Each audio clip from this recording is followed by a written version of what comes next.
है और आप अभी आतुर हुए जा रहे हैं प्रशांत किशोर को सुनने के लिए। तो भैया हमको तो आप इतना सुन चुके, गांव गांव जाकर बोलते बोलते हमारे गले में गांठ पड़ गया, कंठ में आवाज मेरा बिगड़ गया है। तो हम दो लोगों को मैं चाहूंगा कि और आप सुन लीजिए और घबराइए नहीं।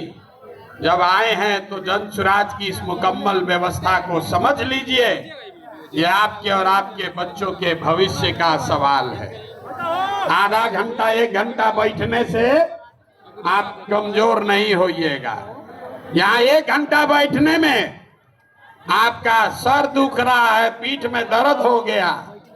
अरे आपके हमारे बच्चे, बिहार के गरीब बच्चे सालों साल से पीठ पर बोरा उठा रहे हैं फैक्ट्रियों में। तो बिहार के बच्चों के लिए एक घंटा समय दीजिएगा कि नहीं दीजिएगा? जोर से बोलिए, दीजिएगा कि नहीं दीजिएगा? दीजिएगा ना? घबराना नहीं ना है। अगर व्यवस्था बदलनी है तो एक घंटा समय देना पड़ेगा। एक घंटा समय देना पड़ेगा। पूरी बात समझ कर जानी है। आज अपनी गरीबी खत्म करने का रास्ता सीख कर जाना है। बिहार कैसे बदलेगा ये भी समझ कर जाना है। यहाँ कोई लालू नीतीश मोदी का बात नहीं होगा।